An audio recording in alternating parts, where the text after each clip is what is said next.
Hi, I'm Magda from Interiors Exteriors. In this episode, we'll summarize different ways we can transform our apartments at a low cost.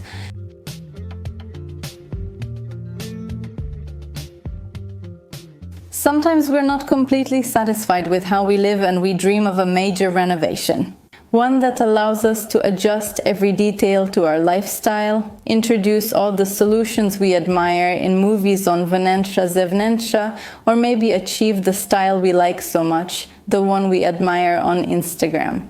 But that renovation isn't happening soon. Sometimes it's about money, since a thorough renovation is expensive, and sometimes it's about other factors, like we moved into an apartment that was renovated just 2 to 3 years ago, and it doesn't make sense to tear everything down and redo it now. Life writes all kinds of scenarios, as you know, so in such circumstances, should we just throw up our hands and cry over our fate? Of course not. There are plenty of ways that can help us adapt the apartment, and they really don't cost that much. In the first part, we'll discuss how to refresh your furniture, and in the second part, we'll tackle bigger changes in the interiors. And in the meantime, let us know in the comments if you would also be interested in a discussion about what not to do in interiors, what is worth avoiding, if you're looking to save money, what isn't essential, and which elements in interiors are worth keeping because it's simply worth it. I'm looking forward to your comments, and now let's get started. Improving functionality. Before we move on to changes related to appearance, let's start with what I think is crucial. That is functionality. Because what good is it if the furniture looks beautiful, if using it every day is simply frustrating for us? And this is where various accessories for improving our furniture can come in handy. Both kitchen cabinets and regular built-in wardrobes, freestanding ones, all sorts of cupboards and small cabinets. All furniture can be improved, seriously. I've already shown you how to improve furniture functionality in different episodes. These methods can be things like extra lighting in a cabinet or an added shelf. You can install extra shelves, just like I did in my closet, where I had too many rods, and I simply ordered custom shelves. This helps you use your closet space more efficiently. You can also add drawers to existing furniture. And even if you have a custom-made kitchen with some unusual dimensions, you can always try ordering a single custom drawer from a carpenter. Of course, carpenters don't always want to take on such small orders, so you might find that you have to look around a bit. And secondly, you can order a ready-made drawer. It won't be a perfect fit then, but on various sales websites you can find drawers in a really wide range of sizes. And even if you lose 5 centimeters, it doesn't make that much of a difference. And if you need a drawer to store some things so you can reach them more easily, it's definitely worth a try. It's not a very big expense. And as you know from my videos, there are kitchens where there aren't any drawers, even though they're brand new kitchens. And then such an improvement can be really very convenient. Painting furniture. I had a separate episode about painting furniture, which I warmly invite you to watch.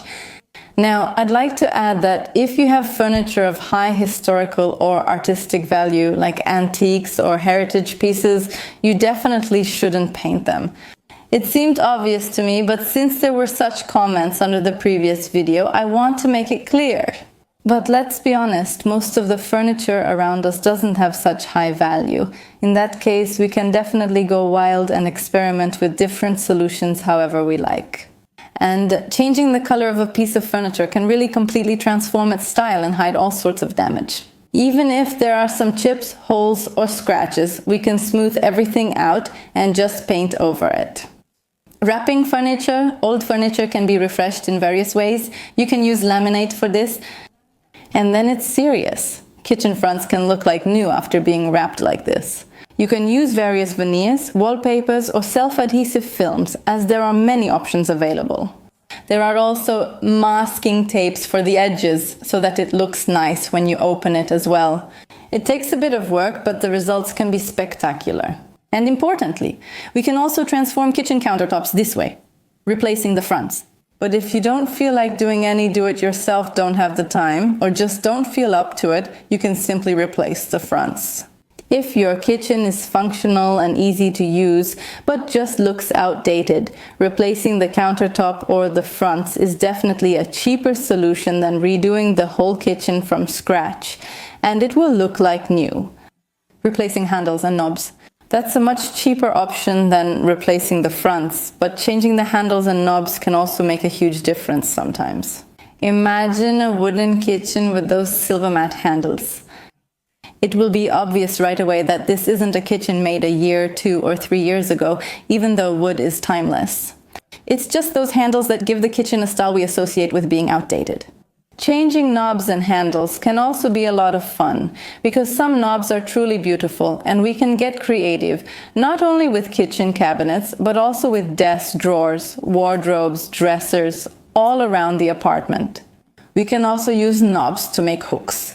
We really have some great manufacturers of handles in Poland, so it's worth checking out their offerings.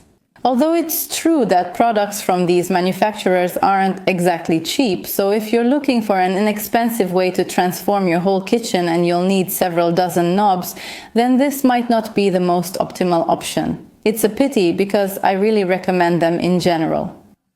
Color accents in the apartment. Repainting the entire apartment is a bit more of a commitment. Some people even call that a renovation, although for me, as long as there's no dust, it's not really a renovation yet.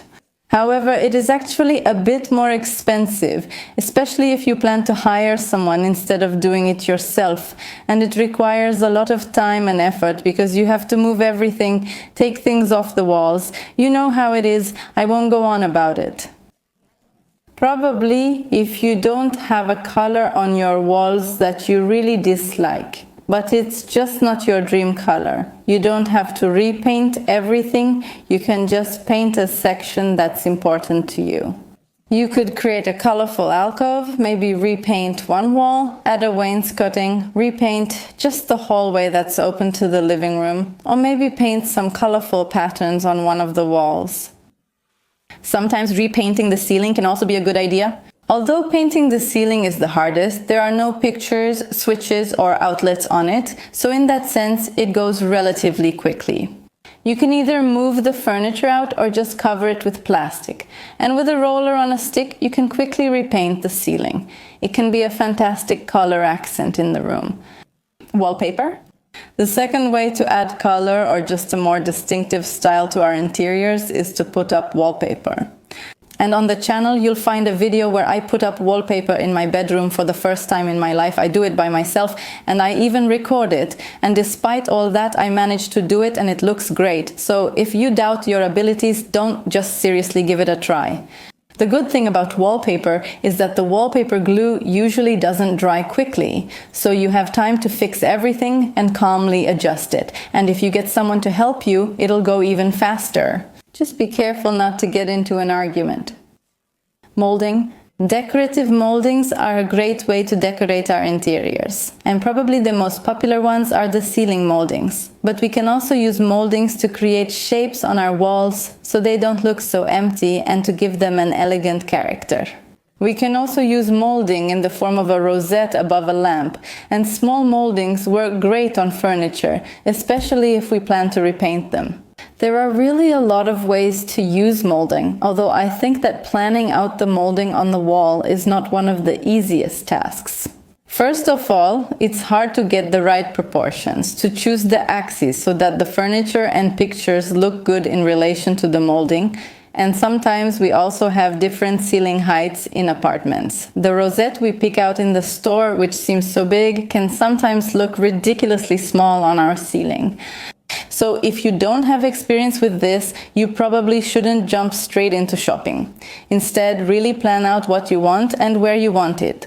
You can consult with others on interior design forums or schedule a consultation with an interior designer who has experience with molding. Painting tiles. I've already had a separate episode about painting tiles, which I warmly recommend you check out. Now, just to emphasize for those who don't feel like watching that episode, I'm talking about wall tiles. Because unfortunately, experience shows that floor tiles tend to wear down a lot, and then it doesn't look very good. That's why, to avoid taking risks and regretting that all the effort we put into painting was wasted so quickly, it's better to stick to painting the walls.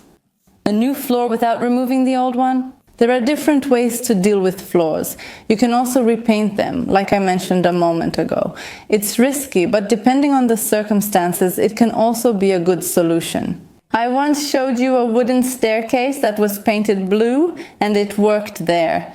A sufficiently durable paint plus a staircase, which is a place where we only walk and don't drag chairs around, means that the paint won't be as exposed to wear as it would be in a dining room, right? When it comes to other solutions, it's definitely worth considering polyvinyl chloride tiles, which are very thin, easy to cut, so you can easily lay them yourself, and they can last for many years. Various types of carpeting also work really well. Those fluffy ones are probably better suited for the bedroom, while the slippery ones, like linoleum and similar materials, can also be used in the bathroom or kitchen.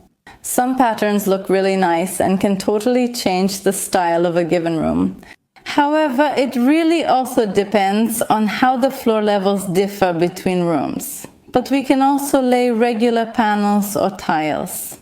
You can easily stick tiles on top of tiles, there's no problem with that. So if you don't want to chip away in the bathroom and want to do a quick and as clean as possible renovation, you can definitely go for this solution.